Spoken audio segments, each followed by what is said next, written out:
Thank you. And it's taken me many years to realize that while the lessons I learned from interviewing Larry were incredible, sometimes it was my journey on the way to get to these people that changed me the most. And the biggest thing I learned from that experience with Larry King is that the truth about persistence, the reality about how persistence actually works in the business world,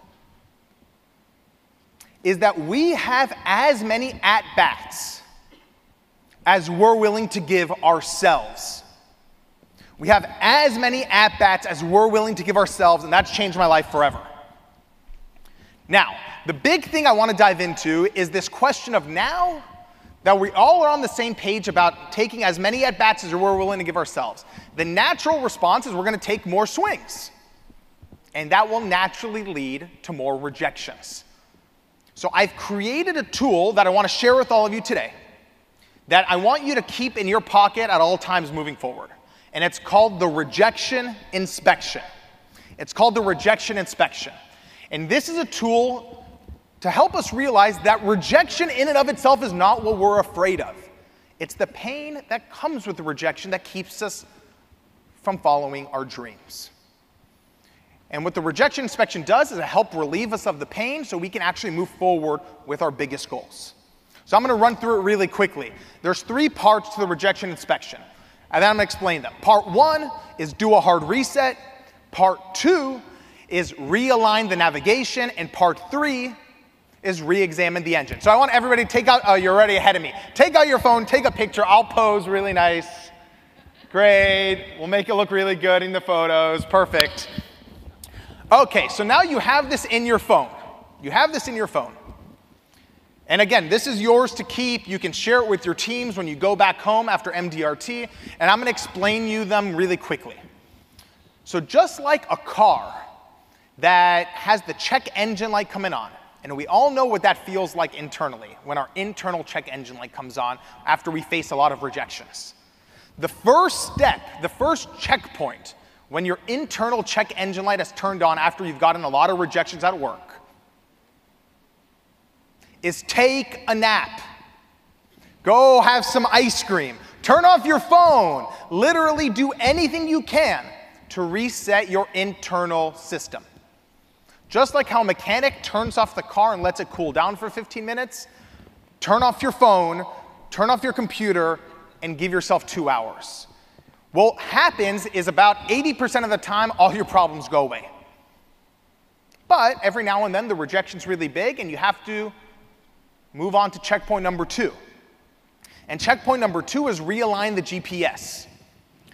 And what that means with a car is that sometimes the car gets turned upside down and it has to find out which way is forward. Human beings are exactly the same. Sometimes we get so rejected that we forget which way we're even driving. So what I recommend anyone who needs to use checkpoint 2 is when you go back home, back to your office, take out a sheet of white printer paper and get a marker, and in 1 sentence, write down the reason you started this journey in the first place. Write down the reason you started this journey in the first place in 1 sentence. And what that does, it reminds you what path you're actually on. And that doesn't make the rejection disappear. It just right-sizes the rejection and puts it in its place. That solves most problems, but sometimes you have to move on to checkpoint number 3. And checkpoint number 3 is the big guns. And it's re-examine the engine. And just like a mechanic needs to call in for a second pair of hands, this is where your mentor comes in. And I know MDRT is big on mentor. Big on mentor. And this is when you ask your mentor to help you out re-examine your engine. And the engine of the human being, the engine of human beings is the story we tell ourselves about why something is happening. The engine for human beings is the story we tell ourselves about why something's happening.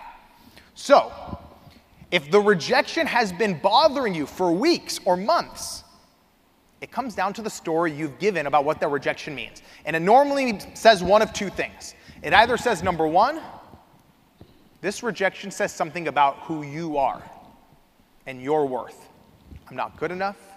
I'm not handsome enough, I'm not clever enough, I'm not wise enough, I'm not lovable enough to achieve this goal.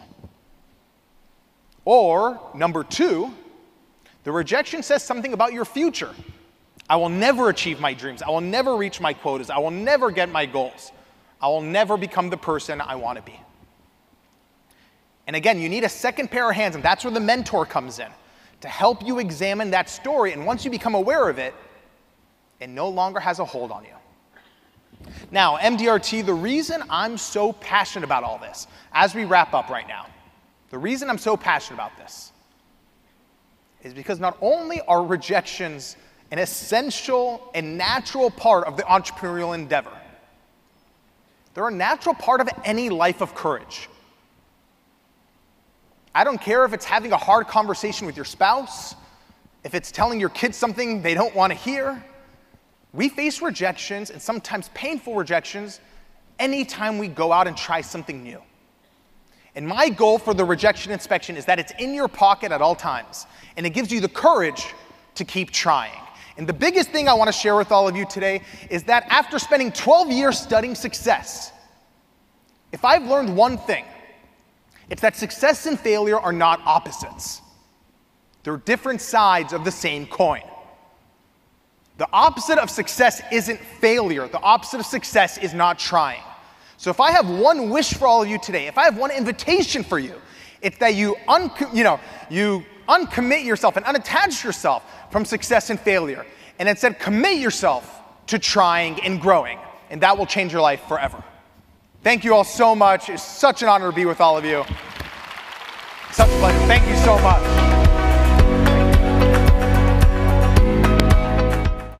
So the whole premise and thesis of the book is that after spending 7 years tracking down the world's most successful people, when I had started, I had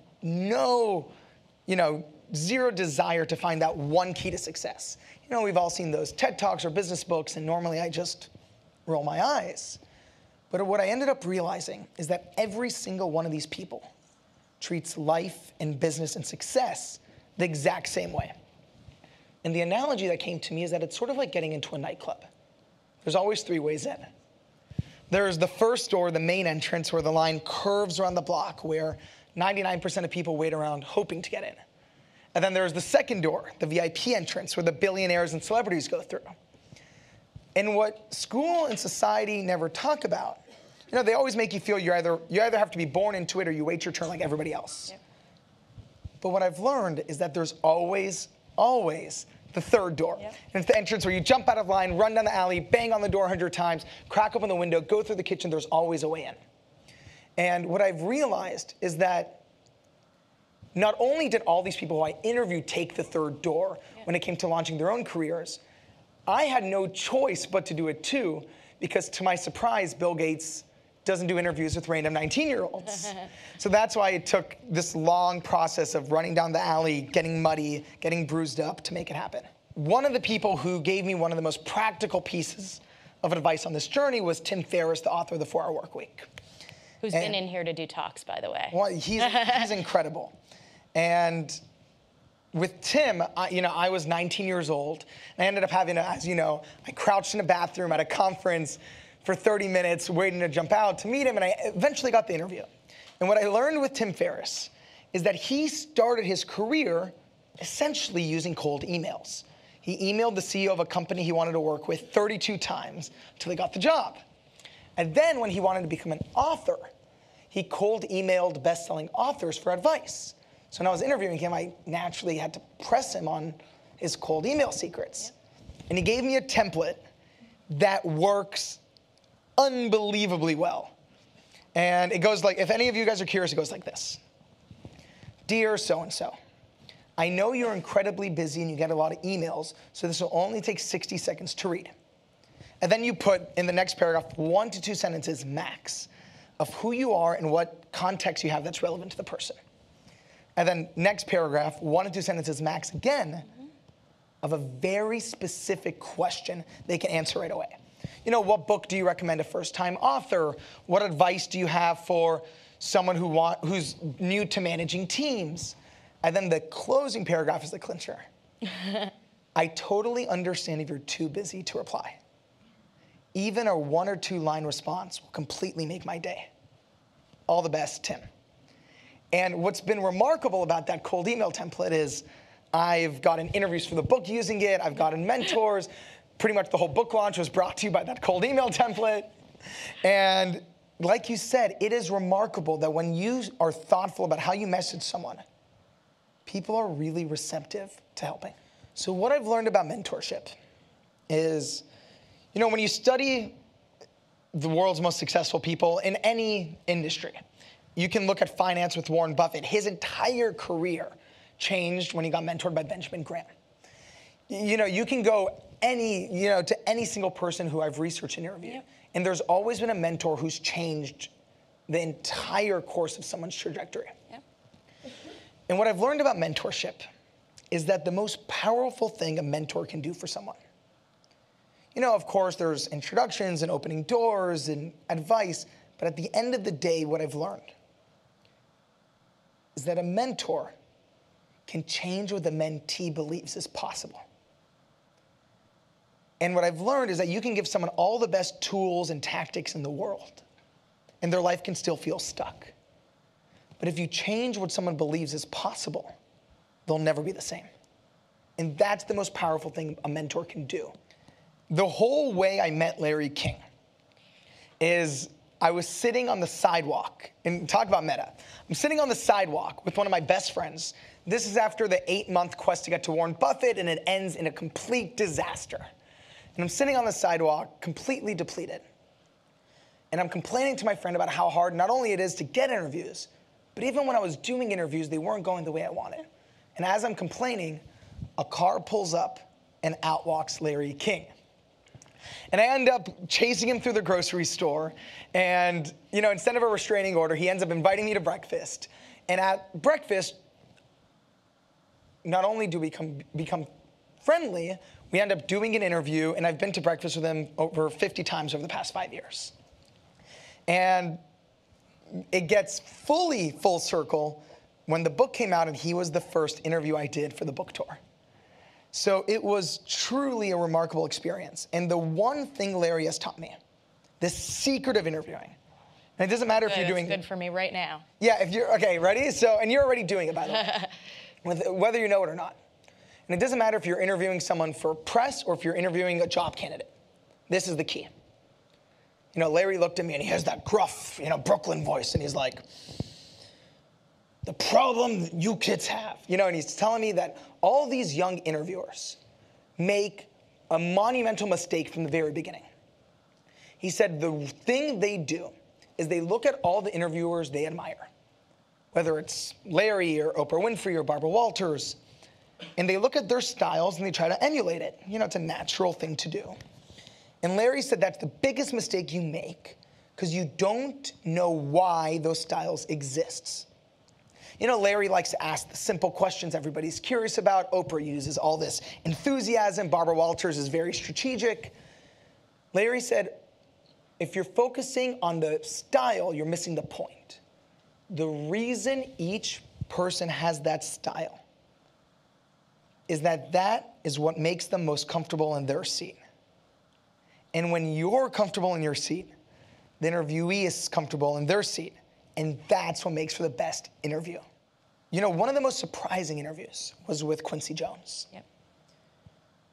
I knew what most people know about Quincy Jones. I knew he's the most, nominated music producer in history, and he's, shaped entertainment over the past 50 years.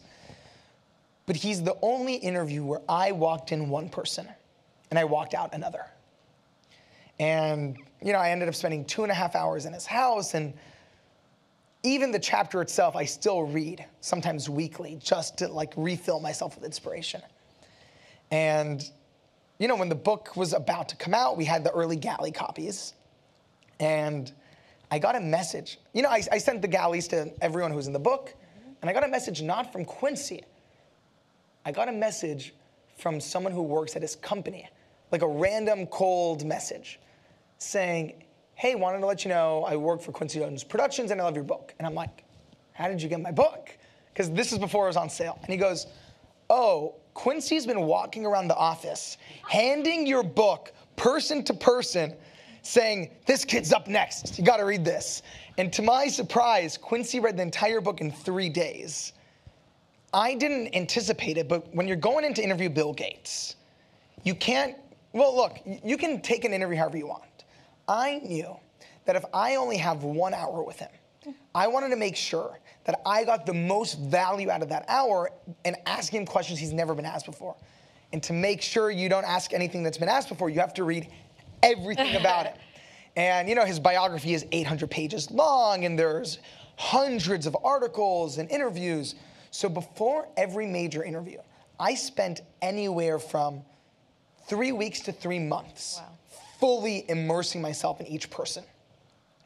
And what I've learned is that the most powerful insights from every interview came from a question that even the interview subject didn't know the answer to initially, where they had to go within themselves and think.